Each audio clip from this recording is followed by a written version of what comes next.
You already know? And don't talk too fast. If Go I for it. can't write it, if I don't get it down, Yeah. then it doesn't go to your I side. don't think you'll have that issue. Got with it? either of us. I know I you don't guys think are so. you guys are good. Yeah. You guys Okay. are good. If you're ready? I'm Number ready. 2? Yes. Awesome. Let's begin. Truth never damages a cause that is just. Quote by Muhammad Gandhi. It is because the cause of criminal procedure is just that truth must rule in its courts, and it is for this reason that I stand resolved. Criminal procedure should value truth-seeking over individual privacy. With that in place, let's go to some definitions to clarify the framework for today's debate round. Definition 1 is going to be criminal procedure. Criminal procedure is defined by U.S. legal as the laws and rules governing the mechanisms under which crimes are investigated, prosecuted, adjudicated, and punished. Now, for the sake of clarity in today's debate round, I also want to define what the word value means. What does it mean to actually value something? Well, Oxford Dictionary defines value as the regard that something is held to deserve, the importance, worth, or usefulness of something. The importance, worth, or usefulness of something. From that place, I want to go to our third definition, and that will be truth-seeking. Truth-seeking is operationally defined as searching for truth.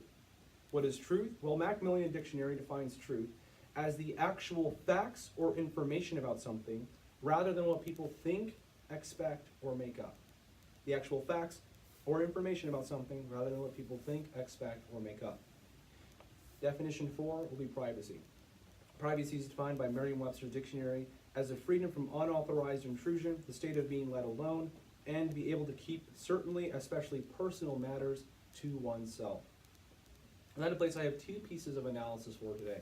These pieces of analysis are going to analyze what we are debating and what we are not debating. The first piece of analysis you can write down is criminal procedure. The resolution specifies criminal procedure. Therefore, the resolution limits us to what's already accepted within criminal procedure. We're not arguing the ideals behind criminal law, but rather the procedures behind investigation, prosecution, adjudication, and punishment. And the next analysis you can write down is the affirmative burden. Essentially, what do I have to prove in order to win today's debate round? And this affirmative burden is simply to prove that truth-seeking ought to be treated as more important than individual privacy. To prove that truth-seeking ought to be treated as more important than individual privacy. Now we can go into some values and contentions. My value for today is going to be accurate judgment. Accurate judgment. Accurate judgment is going to be defined as the accurate decision about whether or not an individual is truly guilty or not. Why should you have this value? Well, the reason to prefer you can write down is the purpose of criminal procedure. We all know criminal procedure fails once an innocent man is put behind bars and a guilty man is set free. So what we must understand is that courts have the obligation and the highest obligation to ensure that they have an accurate judgment. Let's go to contention 1. Without a violation of privacy, accurate judgment cannot be given. Without a violation of privacy, an accurate judgment cannot be given. Subpoint A under this you can write down is warrants and subpoenas. Warrants and subpoenas. If a police officer walks up to your door with a legal document in their hand called a search warrant, you are unable to say no. Why? Because you have your right to privacy is now being suspended for the sake of truth-seeking. But what happens is that unfortunately, if police officers or investigators were unable to use these warrants or unable to use subpoenas in court, what we see is a very, very lack of accurate judgment. Let's look at this in an application of Chinese judicial practices. Chinese judicial practices. You're probably familiar with watching a movie in a courtroom where the attorney would be asking the witness certain cross-examination questions. However, in China, unfortunately, this isn't the case. The Research Office of Supreme Court People's Court of China indicated that between 2006 and 2011, only about 1 to 2% of witnesses testified in criminal proceedings during its jurisdiction.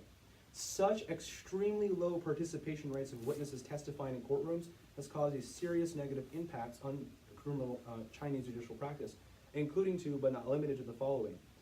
To some extent, the trial process was somewhat symbolic. The accused had no way to examine witnesses at the trial. Sometimes they just write a written document instead of actually coming to court, meaning losing his or her right to confrontation. The false or deceptive testimonies of witnesses were often difficult to be exposed at all, which in return increased the chance of wrongful convictions. Essentially, what happened here in China is the fact that their privacy is being valued more than the act of searching for the truth. Subpoenas and warrants are not enforced in China, and wrongful convictions occur periodically. Contention 2, privacy hurts the innocent. Privacy hurts the innocent. An application you can use under this is attorney-client privilege. Attorney-client privilege. Alton Logan was a man who was wrongly convicted of murder in 1982. However, after nearly serving the death penalty, he only spent 26 years in jail. An innocent man spent 26 years in jail. Rather, a man named Andrew Wilson was the actual murderer. Andrew Wilson actually confessed to his two attorneys that he was the actual murderer, and they knew it as well. But they never exposed the private information because of a linear right protecting the privacy of the individual, the attorney-client privilege. Thanks to this, the two attorneys never reported, and Logan spent the 26 years in jail. The sacrifice of individual privacy would have led to an accurate judgment, such as we would have seen, and he would not have spent his life behind bars. Now, I'm not saying that we should get rid of attorney-client privilege, but rather we should ensure that attorney-client privilege is regulated to the extent where truth-seeking is valued higher than individual privacy. Like the state of Massachusetts, they made an amendment on attorney-client privilege saying that a lawyer may reveal and must reveal such information to prevent the commission of a criminal or fraudulent act the lawyer reasonably believes is likely to extend it in the death or a wrongful conviction of oneself. Essentially, searching for the truth is more important than any right or privilege of privacy. And for this, and for the sake of accurate judgment and the purpose of criminal procedure, we ask that you vote affirmative. Thank you.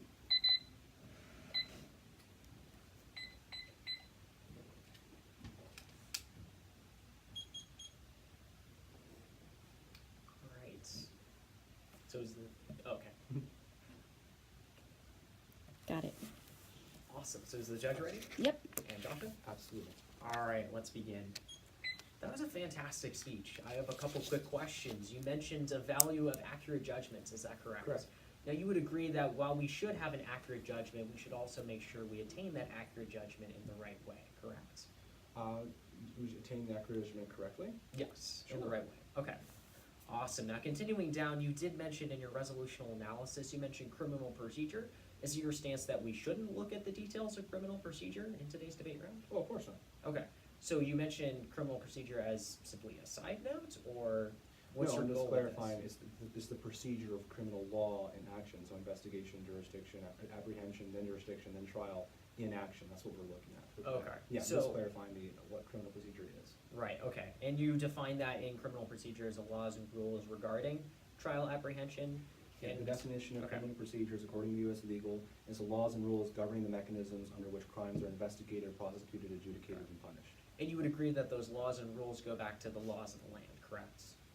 To laws regarding criminals on land? Like the law, like the constitution of the land, Yeah, like sure. the United States would be the constitution, correct? Sure. Okay, awesome. Now, you mentioned that the burden is to show that truth-seeking is more important, correct? That truth-seeking should be treated as more important than individual privacy, correct? Now, when we talk about something being valued above, is it your Yes. stance that we're talking about something being a priority?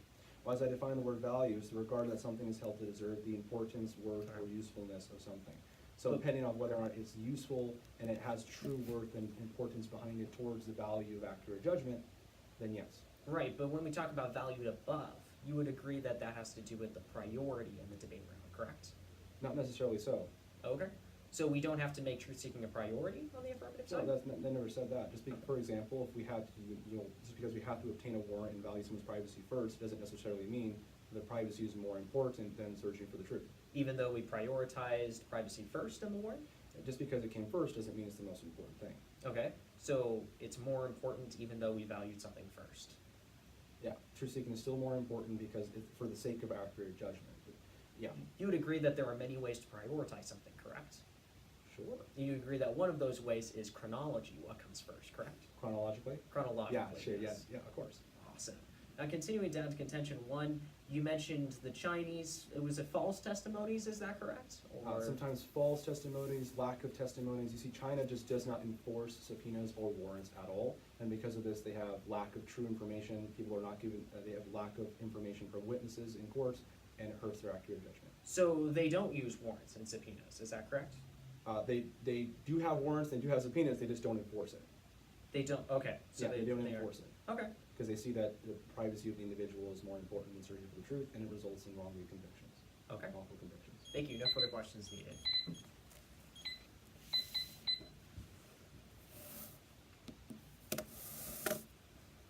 All right, beginning prep time, starting now.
So is the judge ready? Yep.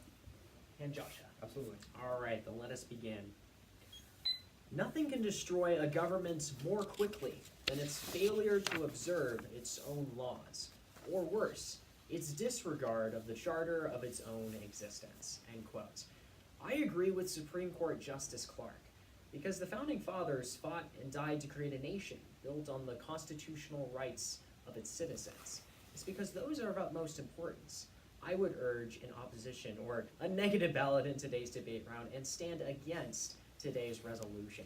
And I know we're not just talking about the United States. I'm going to clarify that in just a minute.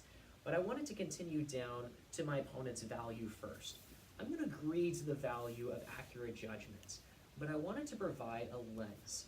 I believe the lens we should be looking at this through is simply that of the Constitution. Now, when I say the Constitution, I'm specifically referring to the U.S. Constitution, but we could look at perhaps maybe other constitutions as well. But one reason I believe we should do this is simply that in order to properly weigh this resolution, we should look at it through the United States Constitution. Why? Because criminal procedure is highly unique to the United States. In fact, it's arguable that criminal procedure, that idea, arises out of the Constitution, out of the 4th, 5th, 6th, and 8th Amendments of the United States Constitution. For that reason, I think we should continue and look at that as a lens for how we achieve the value of accurate judgment.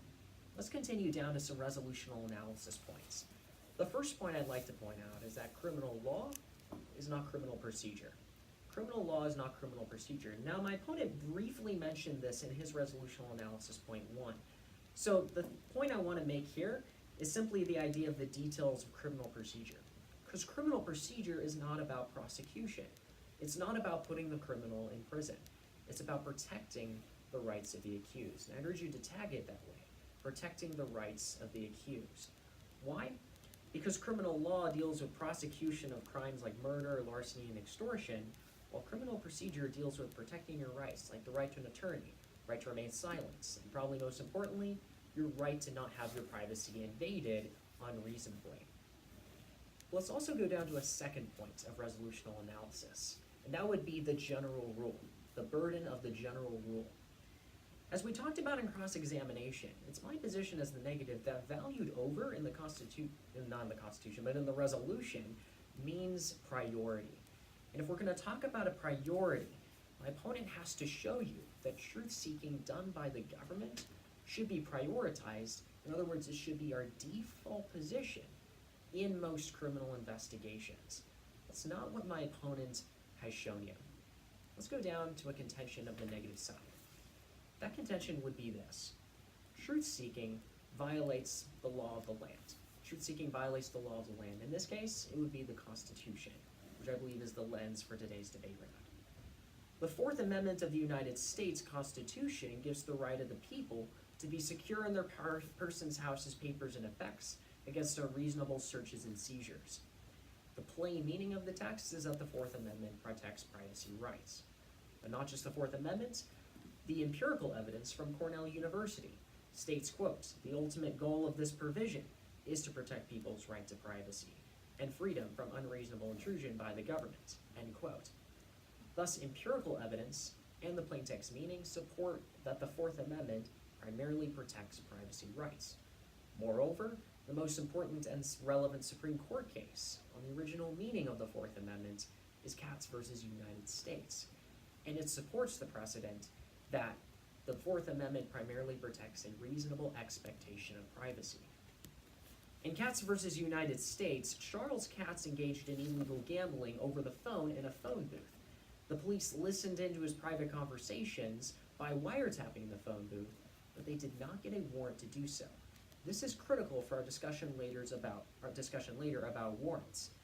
The question before the Supreme Court was this: during a criminal investigation, does the 4th Amendment prioritize the power of the government to find evidence over the constitutionally protected right of the citizen? And the court answered this question with a resounding no, because the original intent of the 4th Amendment and the Constitution was to protect privacy rights first. When I say first, that means as a default position. Whatever is our default position is what we value above. For those reasons, I would urge a negative ballot. The impact is that the Constitution clearly prioritizes privacy rights in criminal procedure, and the general rule should be to prioritize Fourth Amendment privacy protections. With that being stated, I wanted to point out a couple points in my opponent's case. He mentioned the definition of criminal procedure. I agree to that. I'm also going to agree to the definition of value, truth-seeking, and privacy. But please keep in mind that when we're talking about valued, we are talking about something being valued above. What is the priority? The priority, as I believe we talked about in cross-examination, may not exactly be what comes first, but I think we should put it in a different term. What is our default position? In that sense, I believe it does depend a lot on what we do first. That'll become important in the discussion about warrants. Because he talked about criminal procedure, once again, tag my resolutional analysis point 1 against his point 1. We are talking about defending the rights of the accused. Number 2, my response against the burden is we're talking about the default position of what we do as a general rule. Against warrants and subpoenas in contention 1, my response is warrants uphold privacy. They uphold privacy not just because privacy is first, but because it shows what our default position is from a government standpoint. We uphold privacy. Why? Because truth-seeking has to come second to it. Let's continue down to Chinese. He mentioned false testimonies and they don't use warrants. My response is term. China invades privacy for truth-seeking. In fact, part of their big data program is to gain evidence, to gain as much evidence as they can by invading people's privacy. This actually goes to prove the negative side, how truth-seeking is bad. And if he wants them to use warrants, I'm all in favor of them, because they uphold privacy first. Against attorney-client privilege, my response is this is a different question. It's a question about whether we reveal the truth, not search for the truth. And since there's a big distinction there between truth revealing and truth seeking, I would urge a negative balance. Thank you. I now stand open for cross-examination.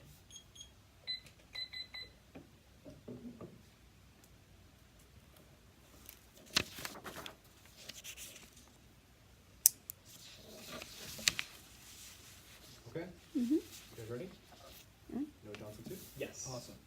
If I wanted to buy a car, but I had to get cash in order to buy the car first, but I really wanted to buy the car, what do you say is more valuable to me? What is more valuable to you? Yeah. In that scenario, your goal is to get the car. Correct. I think it's hard to determine what's more valuable to you, because if you lost the money on the way to buy the car, then Yeah. the money arguably would be more valuable. But it would at that suck point. because I wouldn't be able to get the car, right? That's true. Okay, thank you. Also, would you agree that, do you think the founding fathers would want someone in jail, an innocent man in jail for 26 years long? Absolutely not. They would not want that. Thank you. Are police officers evil? No. Do not police officers generally. generally obey the law? They strive to obey the law. Sometimes they are not perfect, Okay, but they strive to. awesome, thank you. What do you think is worse? An innocent man spending 26 years in prison, or having the FBI tap into your phone and walk away with nothing? What's worse? Yeah.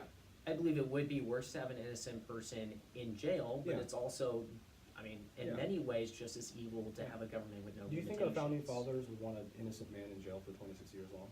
No, they wouldn't. Do you think they would want a guilty man set free and be perceived as innocent? I don't believe they would want that. Okay, awesome, thank you.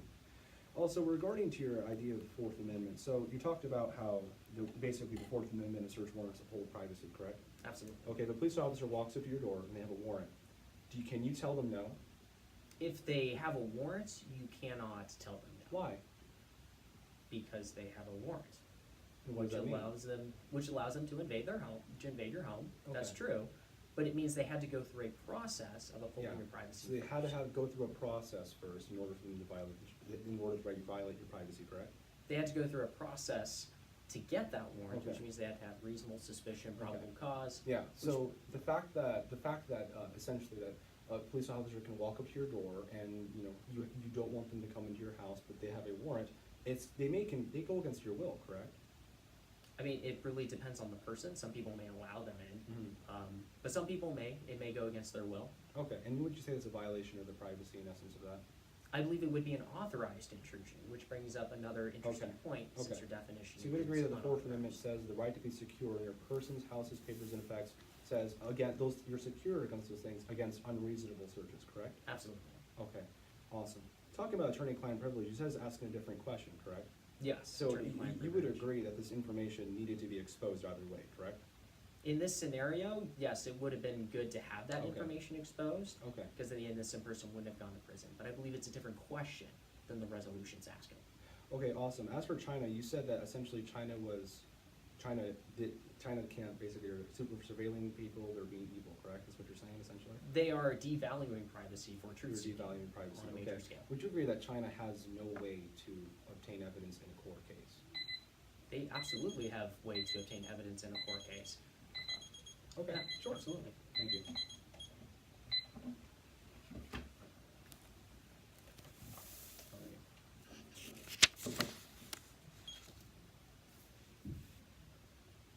Is the judge ready? I'm ready. You want to? Yes. Awesome. So there's two things I'm going to do first before we start getting into the things that Noah and I do clearly disagree on. The first thing is I'm just going to point out some things that we agree on. We agree on all the definitions. Criminal procedure, I agree with what he's saying, is not just about, finding criminals out in the streets. It's also about making sure everything happens right in the courts. I agree with this. However, the second thing I want to get to really quick is the fact that he agreed to the value of accurate judgment. So one thing I want you to write down really quick is allowance does not mean proactivity. Allowance does not mean proactivity. Just because my opponent can prove to you today in this debate round, even maybe in his next speech, he comes around here and says, look, individual privacy allows for an accurate judgment. It does not mean that he is actually upholding that value. Just because he allows for it does not mean that he's actually supporting that value. That's just what I was trying to write down really quick. Now we're going to get to some things that we disagree on, which is mainly in the contentions and applications. So one thing we need to clarify really quick, does a warrant violate privacy or not? And also, are warrants going to be used for the majority of the time? So first off, we agree that police officers on the majority of the basis they're not evils. So we're talking about good general criminal procedure and whether or not it actually violates privacy or not. So here's the idea, and this is we're gonna get a little philosophically misconstrued here, but I ask that you stick with me really quick. This is going to address his general rule application. So under his idea of the general rule, my response is a look at criminal procedure. A look at criminal procedure. The resolution says criminal procedure should value truth-seeking over individual privacy. Is not saying that criminal procedure should have always been valuing truth-seeking over individual privacy, or at least inherently they should always be valuing individual privacy. My opponent's idea here is essentially that he's trying to say, look, the resolution is inherently false because the Fourth Amendment protects privacy. You know what? I could concede the idea that the Fourth Amendment was created to protect privacy. Awesome, that's great. Does that mean anything? No, because the resolution wants us to pick one or the other, not say that one is inherently more valuable than the other. My opponent is trying to say that with the idea of individual privacy. He's not even leaving room to debate here. Now that we're talking about the pragmatic use of them and which one we should value, let's discuss that. Under the Fourth Amendment, my response is a temporal right. A temporal right. The right to be secure in your person's, house's, papers, and effects only exists against unreasonable searches, which means that if there is a reasonable search or a warranted search, it no longer exists, which means it's not even to be treated or deemed as important, because when a police officer walks up to your door, and as Noah said, you cannot say no to them, your privacy literally no longer exists because truth-seeking is being valued higher than individual privacy. And the majority of the times, police officers have to use warrants in the first place. If my opponent's going to come up here and he's going to say, look, Jascha is confusing the use of a warrant versus the reason to get one. But the problem is that the reason to get one touches on the idea of inherency. Yes, of course, you have to get a warrant to value privacy first. Does that mean it's the most important? No. The most important to criminal procedure is achieving accurate judgment, not letting an innocent man hang in jail. As for Katz v. US, my response is outweighed. Outweighed. Just because the FBI tapped into a certain man's phone for a couple minutes does not mean that the other applications that we discussed that are more important are suddenly meaningless. Let's go to China really quick. He says, turn. My response, actually no, he says uphold privacy. My response is not true. We discussed the warrants. Also, he says, turn. My response is because they have no information. Because they have information. You say simply this, China has to resort to some kind of way to attain the truth, and because no one is showing up to court and sacrificing their privacy, and because they do not enforce subpoenas, it's the reason why. As for attorney-client privilege, he says different question. My response is truth-seeking either way. Truth-seeking either way. Either way, they were unable to attain the proper evidence and the truth in order to not have an innocent man spend 26 years in jail and to not have a guilty man go 26 years perceived as innocent for the rest of their entire lives. Unfortunately, because accurate judgment is not upheld by my opponent, is why I ask for an affirmative ballot. Thank you. All right, beginning 1 minute of prep time. Starting now.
All right, so is the judge ready? Mm-hmm. And Jascha. Absolutely. This is 6 minutes, so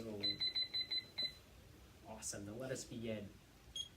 It's because, once again, we're talking about a default position and how that idea really never came up in the last affirmative speech that I would urge a negative ballot. While we did talk about the general rule, we really have to focus on what prioritization means in today's resolution. What does it mean to value something above something else? And the point of the negative case is to show that we have the original intent of the Constitution, we have a status quo, we have a precedent that's already set. I'm advocating that we stick with that precedent already set. That's what I'm advocating for in today's resolution. Why? Because the precedent is that we uphold privacy first. My opponent can make a case that we should value truth-seeking higher, but my argument here is simply that the original intent of the law is to do such and such, or is to uphold privacy in this case. And that's why I argue that we should stick with that. Let's continue down to the main arguments. My opponent said that in regards to accurate judgment, allowance doesn't mean proactivity. My response is let's pursue it. But let's pursue it the right way. That's my response, once again, against the value of accurate judgment. Let's pursue it the right way. I am all for pursuing accurate judgment. If the negative could not be all for pursuing accurate judgment, that would not be a good thing for the negative to argue. I'm all for accurate judgment, and I'm all for achieving it, but we have to do it the right way. What did Ben Kenobi say in Star Wars? He mentioned the idea of you would become the very thing you swore to destroy. That's what I'm advocating against. We have to make sure that we achieve this the right way. Let's continue down into the arguments in the affirmative case. He mentioned warrants and privacy. We'll get to that in my case in a second, but let's go down to the Chinese false testimonies and how they don't use warrants. He mentioned that it's not true because they don't use warrants, and he said there's no information. My response is the Chinese big data program. They absolutely have ways to get information, and they have ways to truth seek. Granted, those aren't with warrants, but they absolutely have ways to truth seek. In fact, that's one of the reasons Western society is so against the way they do it, because they're not upholding privacy during the process. They're gaining a lot of information through truth seeking, but they're not upholding privacy, and privacy should be valued highest. Thus, I disagree with what he's saying in this case. If they valued warrants, I think that would actually solve a lot of their problems, because they'd be valuing privacy higher. Let's go down to attorney-client privilege. He said truth-seeking either way. My response is that the evidence is already there. The evidence is already there. Granted, it has not been revealed in the case. That is true. But that raises a completely different question in today's resolution. Should we reveal that truth? Is a completely different question than should we go seek that truth. Let's continue down into my case. He mentioned against criminal procedure, we did talk about how we agree criminal procedure is really focusing on the idea of protecting the rights of the accused. And if we agree on that, it's critical in today's debate round. because that really does lead us to a question. What should be our default position? What should the criminal procedure default position be? Should we change it and make it focus on truth-seeking more, or should we let it focus on what it was intended to be, which is protect the rights of the accused? He said that we're having a look at criminal procedure. My response is this. I'm arguing for the intent of criminal procedure. You could even tag that as just the intent of criminal procedure. That's the point of the negative side. Why is criminal procedure created? Criminal procedure is created for a specific purpose. The affirmative has ground. The affirmative can say we should go and try another purpose. We should use it in a different way. I'm arguing for the original intent because I believe the original intent is best. Let's continue down to the second one. He said a temporal right. My response is that privacy exists when warrants exist. Privacy exists when warrants exist. He did mention that I was going to come up and say I'm confusing what a warrant does, or he's confusing what a warrant does with the requirement to get one. There really is a lot of truth in that. There is a distinction there. Why? Because your privacy doesn't cease to exist if an officer walks up to your house with a warrant. If an officer walks up to your house with a warrant, it actually proves your right to privacy exists, because it proves that they had to go through a process to acquire that warrant. Let's go down to Katz versus United States. He said it's outweighed. You can tag my response to the same thing I mentioned up against the first argument, which is simply the intent of criminal procedure. What's the purpose of the negative side? To argue for the intent of criminal procedure. If my opponent wants to make arguments saying that we should have a different intent of criminal procedure, he can argue that. But I'm arguing that we stick with the precedent already set. So that continues down to the first voting issue. First voting issue is simply this, that truth-seeking violates the Constitution. Truth-seeking violates the Constitution. Please refer back to the plain meaning, the empirical evidence, and the Fourth Amendment in Katz versus United States, all to show why criminal procedure is the way it is. What does it focus on? It focuses on privacy first. Thus, I believe that's what we should be focusing on in criminal procedure as a default position. My second voting issue is simply that, the default position. The default position. Since that really wasn't addressed in the last speech, and we talked about the general rule, but since we are talking about a default position, my opponent has to show you in the last speech that truth-seeking should be our default position. But that's not what my opponent has shown, and for those reasons, I urge a negative ballot. Thank you.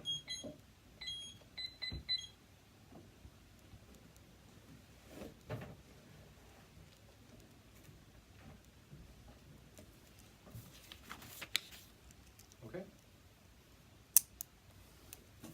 Judge ready? Yep. You want to? Yes. Because I have 3 minutes, I have a lot of things to get through. So I will just at least make one giant, I'm just gonna make one giant leap of faith here. Against everything that Noah has said, I just want you to write this down, outweighed. Everything Noah has said under his constructive case, outweighed. And that's gonna lead me to one voting issue for today, and this is where I'm gonna spend my time. And this one voting issue is going to be the attorney-client privilege. The attorney-client privilege. Allow me to remark to you really quick what our value was. Accurate judgment. And remember that today. It's not necessarily the whole entire idea of justice, or rather just law in of itself, but what leads to the accurate judgment, the pure and correct decision of criminal procedure. To not have an innocent man be put in jail, and to not have a guilty man be set free. My opponent agreed to this value, which means he needs to find a way to uphold it. Everything under his case is arguing something external or outside of the realm of what we're actually debating. Let me go back to the voting issue of attorney-client privilege. I only want to mention something I referred to in my original constructive for today. And something I want to reference really quick is what the state of Massachusetts is doing. My opponent says I need to prove the general rule and also the intent of criminal procedure. Massachusetts has made it an amendment saying that a lawyer must reveal such information to prevent the commission of a criminal or fraudulent act that a lawyer reasonably believes is likely to result in death or substantial bodily harm or substantial injury to the financial interest or property of another, or to prevent the wrongful execution or incarceration of another. It's a literal law in Massachusetts, and they're not the only state, by the way. 5 other states are doing the same thing, to allow for truth-seeking to be valued higher than the private privilege of an attorney and his client, to allow the information to be exposed and be put in the hands of the criminal procedure. Allow me, though, to make attorney-client privilege a topical application once more, because my opponent says it's not truth-seeking. My response is criminal procedure can't find it. Criminal procedure cannot find it. It's very simply this. The information is there. Criminal procedure cannot find it. They cannot search for it because of the attorney-client privilege. There we go. It's now a topical debate. What we have in here is something, I admire what Noah is saying. He's saying that the intent of criminal procedure is the most important, and that criminal procedure must do what is just and protect the rights of the accused. But my question is having a man, an innocent man, sit in jail innocently for 26 years just? Is that protecting his rights? No. Is allowing a guilty man to sit out there and be treated as and perceived as an innocent person, is that just? Is that protecting his rights? No. And that could only occur if truth-seeking was valued higher. Like in China, he says a big data program is arguing something different. The problem is they don't have the information there in court. And that does not lead to an accurate judgment. And always been my second and final vote on issue, accurate judgment. Accurate judgment is a value that no one and I agreed on today. And only truth-seeking effectively, lawfully, and reasonably, and fairly reaches this value more so than a negative does. And this is why I advocate for an affirmative debate.